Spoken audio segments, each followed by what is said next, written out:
So, you want to use a keyboard and mouse on Apex Legends on console. Now, currently there's only one way to do that, and today in this video I'm going to show you what it is like and how it all works, how to set it up, and how to play on console with a keyboard and mouse on this game if you want to. Now, in this video I'm using a Zim Apex. Now, you can pick these up on Amazon or online. They vary in price, but this is used to basically emulate a controller. As you can see, it has 3 USB slots and then a USB male in. The male in goes into the PS4, and then the 3 slots that are female ins, your keyboard, mouse, and your controller go into, and it emulates a controller, which means basically it picks up your keyboard and mouse as a controller. Now, the major difference here between the Zim and a regular plug-in mouse and keyboard is that the Zim gives you aim assist on the keyboard and mouse because it picks up your keyboard and mouse as a controller, therefore giving you aim assist while aiming on the mouse, which a lot of people think is extremely overpowered. Now, I've made quite a few of these videos. I did one on Blackout, and I also did one on H1Z1 on PS4, and people always frown upon this, and they think that I just sit around and I play with the Zim Apex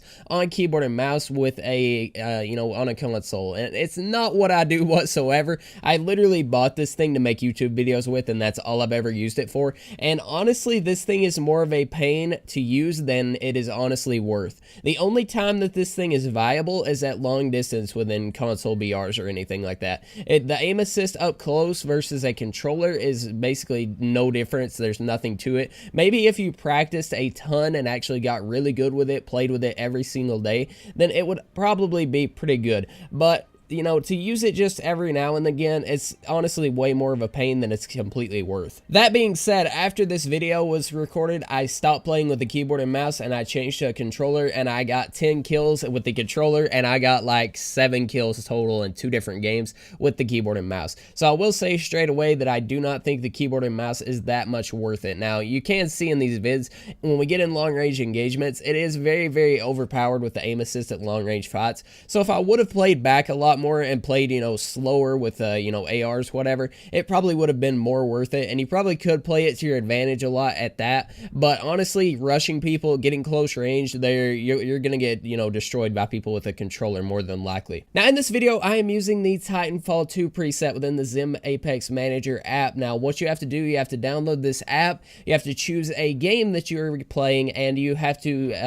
have it set up everything according to what your controls are on the controller. So circle is crouch within Apex Legends, and that makes that C on your keyboard, and everything else works out the way it should work out. Now, the reason that I have to use Titanfall 2 is Apex Legends is way too new of a game, and it does not exist within the app. Now, will they update it and have it added? I do not know, but Titanfall 2 works flawlessly, so it's not that big of a deal. Here's also my aim settings within the game. Now, if you notice, my keyboard just changed in the top left because the Ducky keyboard that I have, which is RGB, overheats the Zim Apex. So I will say, if you're using an RGB keyboard, if you do have the option to turn off the lights, then turn the RGB lights off, or else you're going to disconnect. You could see it on screen at around 2:45ish when it disconnected my keyboard and mouse from everything because the Zim overheated. That's very unfortunate. Luckily, I have another keyboard. I just popped the Corsair in it, and it doesn't have any lights, so it works fine. Also, depending on the mouse you have, it may or may not work as well. I know I use the Final Mouse Phantom, and the Final Mouse does not work with the Zim Apex. The polling rate is not high enough.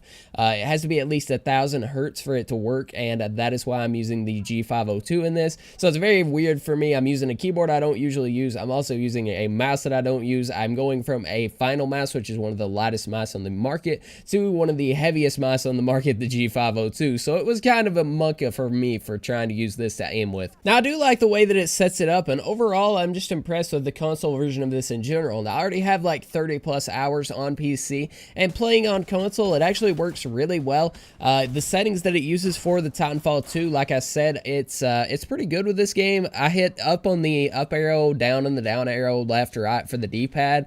WASD is my movement.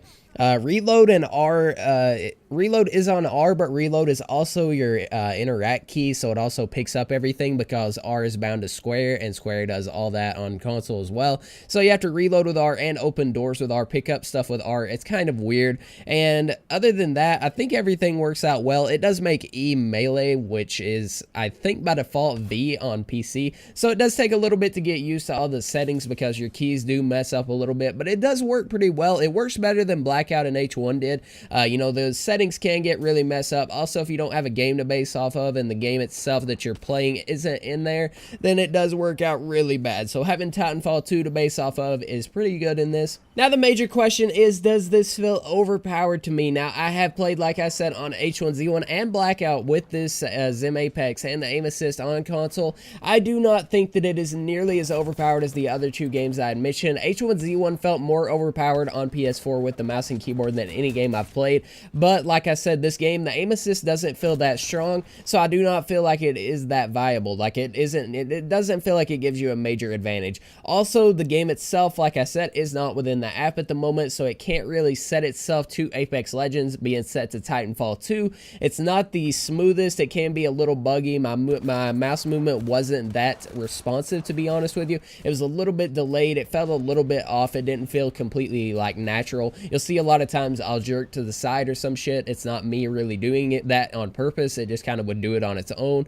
Like I said, it's not that smooth, so it doesn't feel that great. It's not very overpowered in my opinion. Now, if you did play with this hooked up every single day and you dealt with all the bugginess and stuff, worked it out, possibly found your right sensitivity and got used to it, you could probably be a young god with it. Now, you know, like I said, close range gunfights, it's kind of, you know, not that big of a deal. I don't feel it helps you whatsoever in close range gunfights, but at long range, I definitely feel like it could, you know, be a major pain in the ass. You really could get beamed by it. Like I said, in some of these clips you'll see here in a second, I am basically lasering people at a long distance. It does have a lot of aim assist at a long distance. It's a lot easier to stay on people with you know, the mouse than to stay on people with the sticks. So at the same time, it depends on what kind of fight you're having. If you're having a long range fight, the aim assist does feel pretty good. It feels, you know, a lot better than a controller with the mouse and keyboard. But at close range, I feel like a controller is going to beat you every single time. Both of my IRL friends that are playing with me in this video did do better than me with a controller, but they are a lot more used to it than me with a controller playing Apex. This was my first time ever playing Apex on console,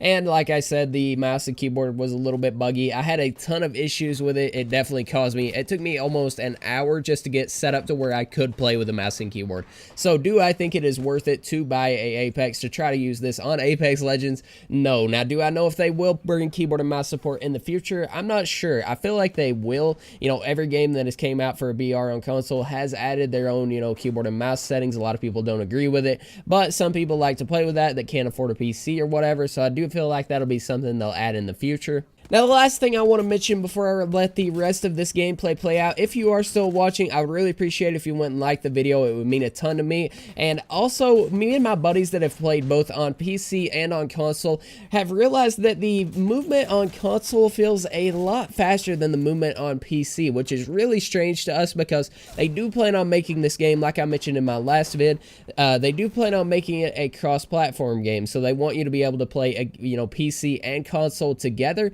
So that would be really, really messed up if the movement is different on console than it is on PC. It feels a lot faster on console, and if that be the case, if you were using a shotgun on console with aim assist and you pushed a PC player and had faster movement than them on your end, and you had the aim assist with the shotgun up close, you would be a literal god and would never lose close range fights. So if you want me to do a video talking about that, trying to like debunk that, look into it, whatever, please go leave it in the comments. Let me know if you want to see that. But other than that, I'm going to let the rest of this gameplay play out. If you have watched the entire video, I would appreciate it a ton if you went and liked and subscribed if you are new, and I'll talk to you guys in the next one. Peace.